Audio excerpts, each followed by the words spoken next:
What is your biggest I didn't think this through moment? A younger version of myself was, as I'm sure many of you were, an enthusiastic crafter of improvised ninja weapons. During junior high, it was ninja time, all the time.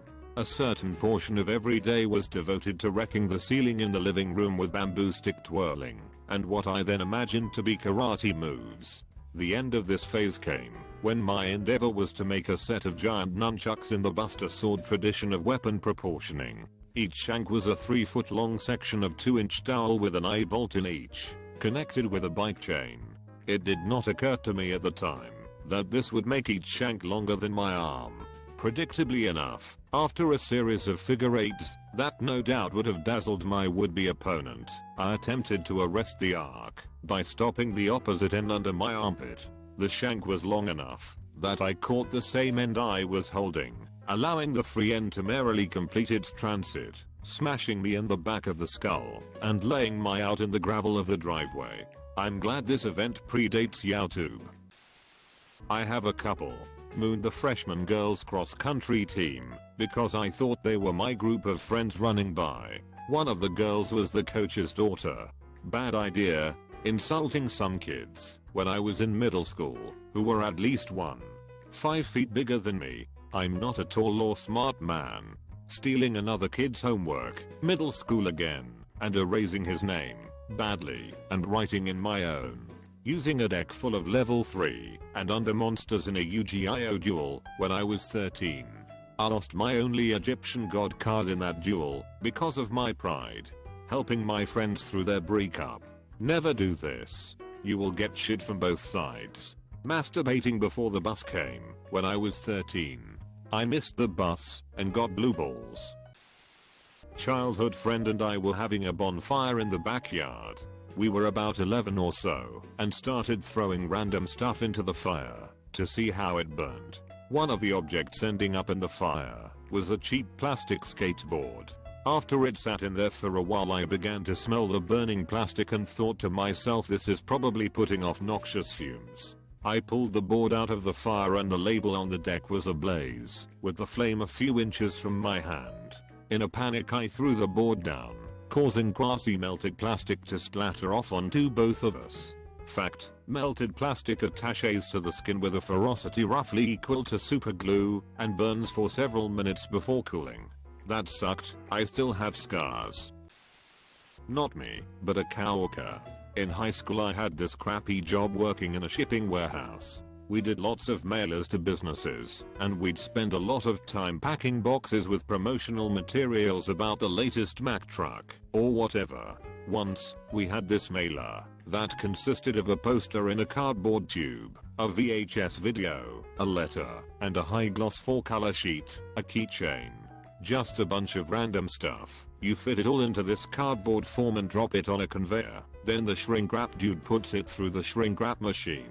And, well, shrink wraps it, as you'd expect. I'm working with this guy who's a few years older than me, Joe. He's known for being not the brightest bulb. So the first pallet of videos comes over, and he waves the forklift guy over to drop them next to us. Now the pallet has a bunch of boxes on it, and the entire thing is wrapped with a steel band under tension. You use these giant nippers to cut the band and stand back. B/C those things can be dangerous when they let go. He goes to cut it, and he's standing right in line with the band. This part happens in slow motion. I'm like, no as he cuts it. Luckily, the band wasn't under that much tension.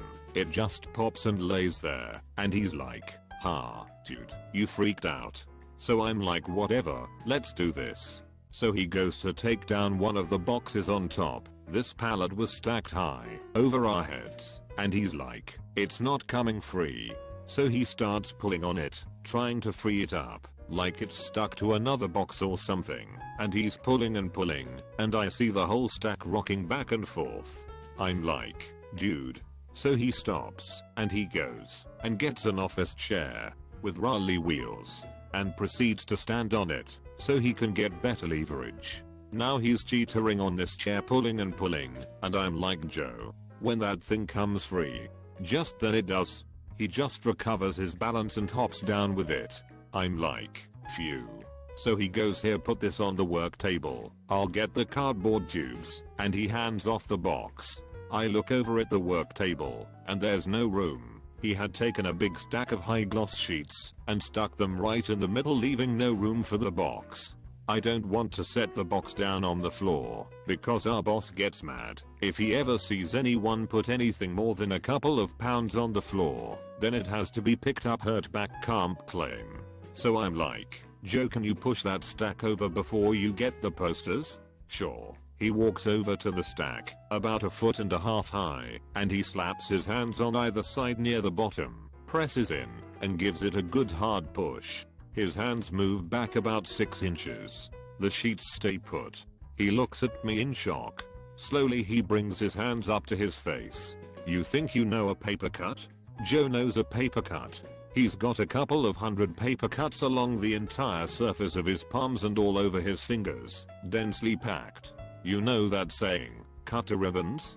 Well, he literally has dozens of little curlicues of razor thin bits of skin all over both hands. Underneath this is a whitish, moist looking layer of tissue, also sliced to bits, but just for a moment before this uniform ooze of blood from a million little capillaries promptly blankets the entire thing in red.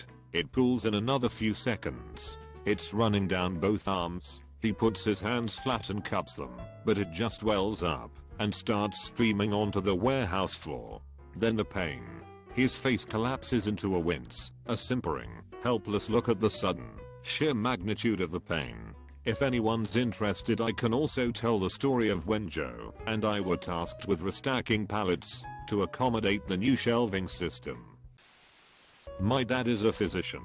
He took my brother and I with him on a house call a while back. We'd been visiting family just down the road. The house was enormous. It belonged to the seer of some company that made pretzels, and she was one of his favorite patients. Anyways, this old woman, the seer, was all sorts of sick and dying, which is why my dad was making the house call. He goes up to check on her, and my brother and I are left alone in a room with her daughter. We are making small talk, being cordial, talking about the house, etc. She talks a lot about her job, her home, and where she lives, halfway across the country. Continuing with the polite conversation, I ask, so, what brings you to Florida? Her face drops, and she responds, oh, my mother is dying. I felt like such a shithead. Like, I fucking knew. I knew that's why she was here, and I still asked. When I was 16, I finally got my own room in a new house we moved into. When I told all my friends, they seemed to be as excited as I was, and asked if they could come over. I asked my mom, and she said that it was okay. I was unpacking, admiring my room, and putting posters up.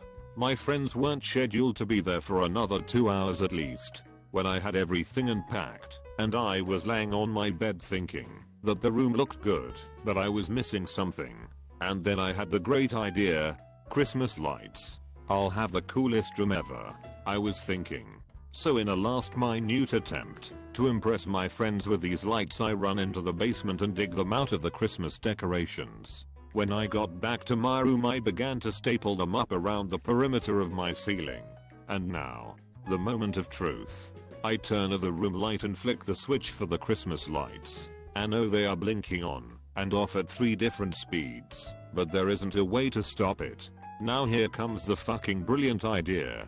I don't know if it was all the movies and TV I watched, or that I was just a dumbass, but the wire the lights were on was split into 2 separate wired, and I thought, if I cut one of them, that the blinking would stop.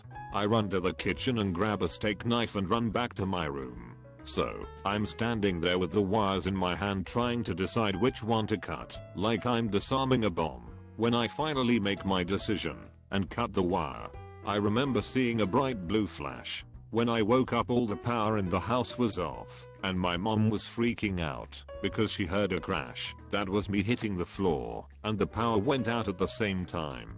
I was so afraid of getting in trouble I didn't tell her what happened, and that I dropped something on the ground, but didn't know why the power was out.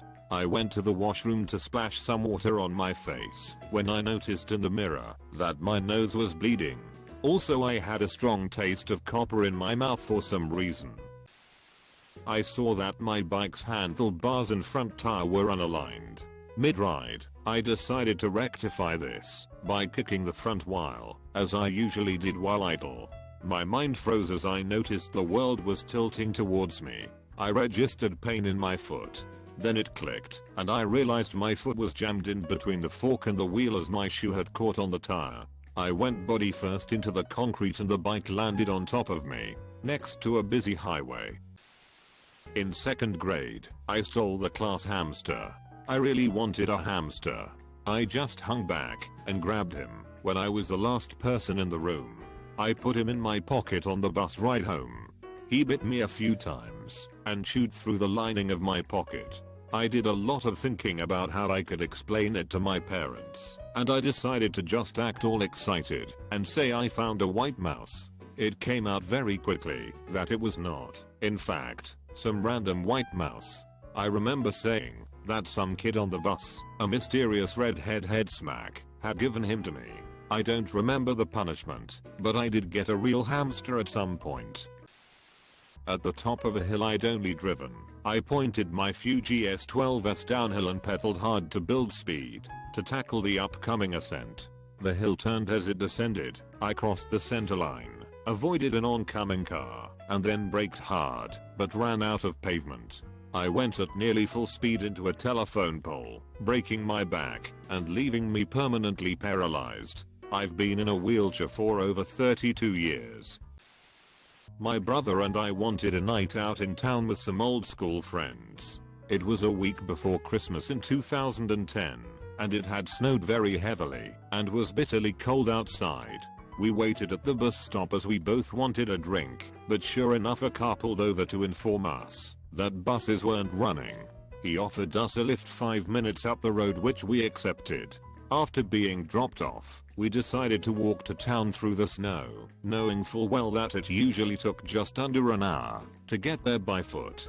We stopped to pick up a bottle of Jack from the off license for the journey and quickly set off. On the way there we ended up pushing several cars up hills and push a van around in the road. When we finally arrived at the bar in town, it had taken us close to 4 hours to get there. None of our friends turned up, but we stayed and had a drink anyway. 3 o'clock in the morning we stumbled out of the dead bar and into the cold early morning air. We stood for a few seconds before I turned to my brother and asked, "Wait, how are we getting home? Only another 4-hour bloody walk." This is a friendly warning to others. Plan ahead. I was sore from baseball practice, so I put icy hot on literally my entire body when I got home. Sat down watching TV when I realized I smelled of ass and bull sweat. So I went to take a hot shower.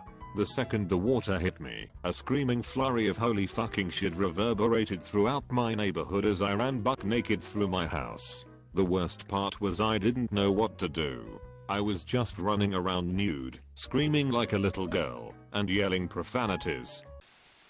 I was spending spring break with my girlfriend's family at their lake house. Although we had been in our relationship for a while, and most of the family liked me, I had never been able to be on the good side of her father no matter what. Deep down he just didn't care for me. One day when we were out to lunch with the whole family, including my GF's grandmother, there was a musician playing who was taking requests.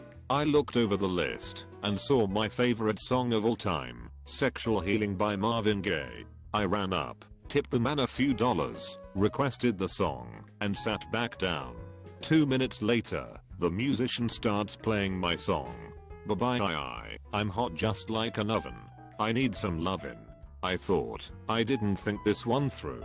This may not have been a good idea. Sitting there, with my GF's mother, sister, grandmother, and father, was now the longest 3 minutes of my life. Any possibility of a better relationship with her father had instantly been quashed. Probably somewhere around, "You're my medicine. Open up and let me in. Darling, you're so great. I can't wait for you to operate." I was 6 years old.